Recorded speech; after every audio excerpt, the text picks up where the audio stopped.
Hey guys, TechTucker here. In today's episode, we are in the free game collection. However, we are in a pretty large cash deficit, so technically it's not even free anymore, and it still isn't.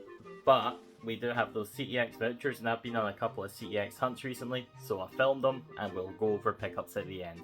And of course, stay tuned to see what I do actually get. Are there good titles in here? Do they have manuals? You know, the usual kind of shtick, so please stay tuned.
Hope you guys enjoyed the footage of the CEX hunt. As you'll see here, we did indeed get a good pile of games. So what we're going to do is we're going to go over these. These were all actually in my local CEX, so a good haul for a change. These days I really don't find much. So yeah, what I'll do is I'll save the retro for last here. You may have caught a glimpse there. Give me one sec. Cool, so with the case games, I'll start off with the first one. We Love Golf. Again, this is developed by Camelot, published by Capcom. I'm sure you've got the likes of like Chun-Li and such as playable in it. Yeah, I can actually see Chun-Li on the back of the box there. But yeah, again, this is a bit more of an obscure one, but as I say, it's the equivalent of Mario Golf on the Wii. I bought another game a while back earlier in the year thinking it was this, when it wasn't. So I've got an abundance of golf games on the Wii for some reason. And I don't even like golf all that much, but this is one that I just, thought would be a good one to add to the collection. And then we'll start off with the least exciting 360 game in this bundle. Legendary. Again, made by Atari, not a title, not a name you see too often these days. Again, these Xbox 360 games that I picked up were very clean. All manuals and such included with every game I've got. And there's Legendary there. All very clean. I reckon they all came from the same person who traded them in. Then the next one here, a bit more of an obscure one. X-Blades. Again, yeah, I think it's kind of like a hack and slash. I don't know a ton about this game, but it's something that's been on my to-get list for a while. It's just one that I knew of, and it's something that's always eluded me a bit. I know there's Blades of Time or something that's a sequel, and I was so close to buying it for like £30, and now it's shot to like £50. I'm like, I should have bought it when I had the chance, but hey ho, can't win them all. And then the last Xbox 360 game here is Marvel Ultimate Alliance. So I really did enjoy Ultimate Alliance on the Switch. Yes, here we go. I'll pull that out for you guys to see. Really enjoyed this game, so I've always wanted to go back and get the other two. I do have the second one already. I bought that off eBay a while back. Not too long ago, but I can actually see it right over there. But yeah, I've now got the trilogy. Again, I really enjoyed Marvel Ultimate Alliance 3. They're pretty good, like, top-down beat-em-ups, so I've always just wanted to go back and check out the originals. Even if I don't fully finish them or anything, they were relatively inexpensive, and I did co-op with the missus with this one as well. Great fun. We did get stuck at a couple of bits, and then never fully finished 3, but I don't think we were too far off. We got about 10 or so hours out of it, which I think that's pretty solid, so I'll take it. But yeah, that's something that's always eluded me, so got some more games here. And I did buy some retro in my local as well. We will start off with the NES title. Again, nothing too crazy here. Wrath of the Black Manta, I believe it is. Yeah, Wrath of the Black Manta. Know nothing about this game, but NES never pops up in my local CEX. For £5 as well. On eBay, this can sell for about 10 or so. So yeah, I was just like, I may as well just pick it up. Even if I don't like it, I can flip it. But it's part of the free, I say free game collection, part of the will eventually be free game collection. But yeah, the next game here is one of the staples of the Mega Drive, is Space Harrier 2. Again, it's worth as much as I paid. The manual's there. It's not the best condition manual in the world, but this one doesn't really fetch a high price anyways. As long as the manual's present, that's ultimately the main thing. Then the cartridge is there as well. Again, it's in pretty nice shape. I'm happy enough with that. So Space Harrier is one, again, I wanted to play it, but I want to play it on like the original cartridge. Playing them in the collection, to me, it cheapens the experience. I think I've said this multiple times. Okay, thankfully, where it says Mega Drive, there's like stickers on top of it, but they're on the outside. But yeah, it gives me Afterburner vibes. I really enjoyed Afterburner 2 on the Mega Drive. So Space Harrier, I don't know, it's weird. It looks interesting, so I want to give it a bash. And then one that I never thought I'd get this on the Mega Drive. To be honest, when I found it, I didn't know it actually existed. I wanted these games on the NES, but I think Double Dragon 3. Again, I didn't know this existed on the Sega Mega Drive here.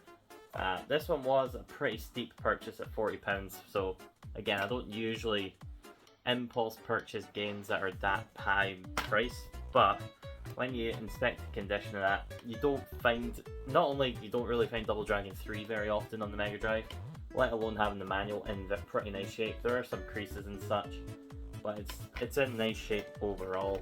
It's all present. And the cartridge too is also in very nice condition. Again, the label itself, pretty nice. Not any dings or marks on it. And yeah, with even without the manual, this commission's around £40 or so. So I think it was a good addition to the collection. Again, if I play it, don't like it, can sell it on. Although I do have a bit of a hoarder mentality where I say that and then I end up just keeping things.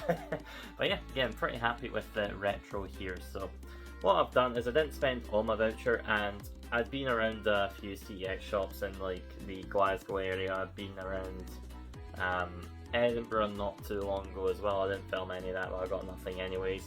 And then my local one as well, so I did decide to spend the rest online. So what you'll see in the next clip is a CEX roulette, so please stay tuned to see what I get. Okay folks, now that we've had a look at the pickups and such, they're still scattered on the floor a bit. And as I mentioned, I did have some vouchers and I have spent them, so we do in fact have a CEX roulette for this video. Normally I would just try to find things in person, but not had the best luck these days, so I've just went back to the route of online. So gonna make sure I don't dox myself here, but just gonna get that tape off, and then it's got the pull tab here. Fingers crossed I can get it. It'll do, I believe. Yeah, so I've got 2 games. I'm hoping that they've got manuals. Of course, if they don't, then there is one I'll definitely return if I don't have a manual. But yeah, we'll get to that when we cross that bridge, I suppose. But yes, we do have that.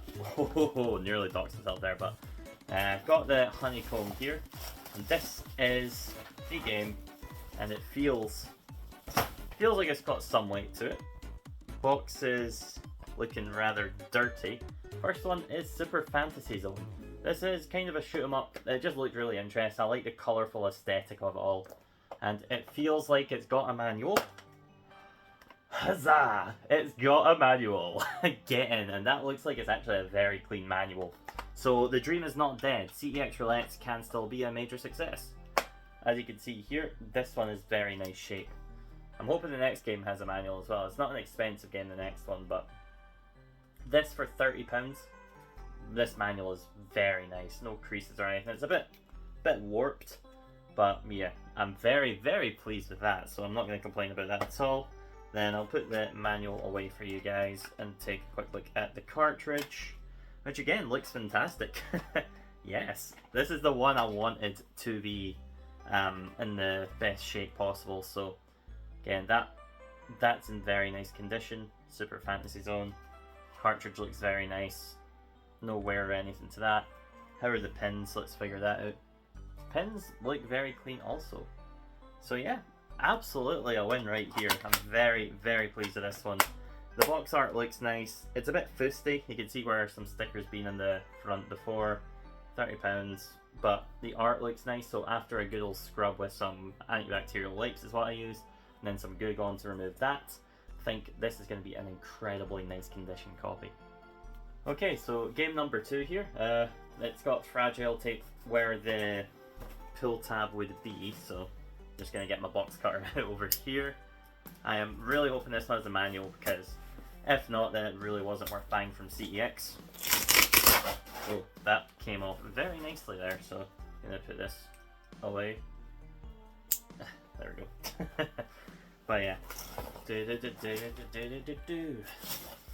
Alright, this one feels weighty as well. It is Wonder Boy Monster Lair Wonder Boy 3, sorry. Again, this one looked like a really interesting 2D platformer. Looks very faded at the side there, never mind, it's just the colouring. I was just looking at it through the camera. Fuck. Pardon my French. Yeah. This one does not have a manual. Again, I could have got probably a bit cheaper off eBay. Dang it, that cartridge made it feel nice. I mean, it's in alright condition anyways, it's not bad or anything like that. Tracking down the manual for this one will be kind of tricky though. So this is the one that I decided to definitely be going back. I'm happy with the shape of it overall, but I'm not happy that there isn't a manual here, so again, I'll get back to you on that one. But very, very happy about Super Fantasy Zone. Kind of a lukewarm finish with Wonder Boy over here, but hey ho, can't win them all. Okay guys, hope you enjoyed the episode there. So with the games that you saw me go through in the previous episode of the free game collection, I've still not listed them on eBay yet. I've been lazy on my part. There are a couple of other bits to sell that I have picked up that will go through in the next episode once everything is listed, so that way we can actually, you know, have a plan in place to actually make money in this collection. Because yeah, I've drained our resources, and in terms of cash, yeah, like £140 negative. Well, I had 10, so 130 negative. I'm not factoring in the cash budget in this episode. This is more just pickups, but the collection value I will show in just a moment as well. You'll see a clip over this one just kind of showing that. But yeah, with Super Fantasy Zone again, I cleaned that up. Again, box is very nice. I'm very, very happy with this. Yeah, complete copies go for £40 or so, so definitely a win there. I'm so torn on this because it's not really worth much. You know, it can sell for 20 without the manual, but it's the way I like to do it with CEX is you want to try and get the best out of it. There's only one in their system, and I've got one in my eBay watch list. What I'll do, it ends in the next day or so. So if I can win that auction and get it for this price or under, then I will take this one back, because I do want to play the game. Manual for this one isn't really, it is kind of a deal breaker. This one probably would be more of a deal breaker just because it's a higher end title. I say higher end, like £30 is breaking the bank, but you know, first world problems, I suppose. So yeah, if you enjoyed this episode, please do like, share, and subscribe. And of course, I will be continuing this series. The next episode will focus more on how I intend to make money into the collection after I've, you know, listed some things and whatnot. So yeah, not literally whatnot, as in just actually posting things on eBay. So yeah, if you enjoyed it, please like, share, and subscribe. And of course, I'll catch you in the next episode. Thanks and goodbye.